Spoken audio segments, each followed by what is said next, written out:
একটা সুন্দর ফুলের জীবন এভাবে নিমেষে শেষ না হলেও পারত। ঠিক এরকমভাবেই মানুষের জীবন যদি এভাবে একবার মুচকে যায় তাহলে সেই জীবনটা, সেই লাইফটা খারাতে খুবই বিষণ্ণতার মধ্যে পড়ে যায়, খুবই সময় লাগে, খুবই ক্লান্তহীনে পড়ে যায়। তো এরকমভাবে ফুলগুলি খুব সুন্দর লাগছিল, ফুলের বাগানে আসছিলাম, ফুলগুলি দেখে খুবই ভালো লাগছিল, জাঁকজমক চমৎকার লাগছিল।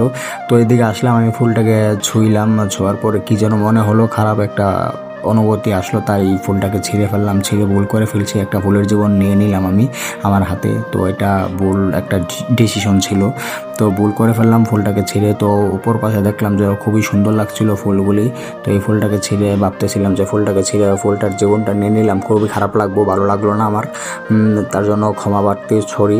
তো এদিকে খুবই সুন্দর লাগছিল ফুলগুলি বাতাসে বেয়ে যাচ্ছিল, বাতাসও ছিল, তখন প্রচুর বাতাস ছিল। তো বাতাসের সময় ফুলগুলি খুবই সুন্দর লাগছিল, গাছগুলি নড়তেছিল, বাতাসে এলোমেলো হয়ে যাচ্ছিল, দেখতে ভালো লাগছিল। ফুলের গ্রান ওই জায়গাটা খুবই ভালো লাগছিল, সকালবেলায় ছিল।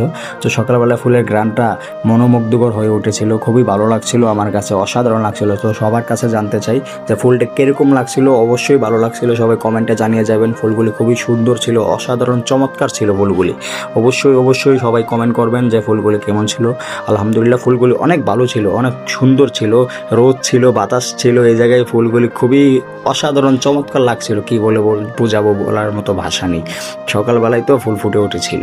তো এদিকে ফুলটি দেখার পর মনে হলো যে, এরকম গাছটি দেখার পর হঠাৎ করে মনে হলো যে সেই মাঠে, গ্রামে যখন খেলতাম এরকম গাছ দেখতাম, এই গাছে ভরা মাঠে খেলতাম, সবুজ মাঠে। তো এখন সেই মাঠ নেই, সেই দিন নেই, সেই সময় নেই, খুবই খারাপ লাগতেছিল, একা ক্লান্তহীনে মনটা খারাপ হয়ে গেছিলো। তো তাই একটু বসে খারাপ অনুভব করলাম, যে আগের দিনগুলিকে নিয়ে কিছু ভাবলাম, খুবই খারাপ লাগছিল। সবাই ভালো থাকবেন, সুস্থ থাকবেন, দোয়া করবেন আমার জন্য।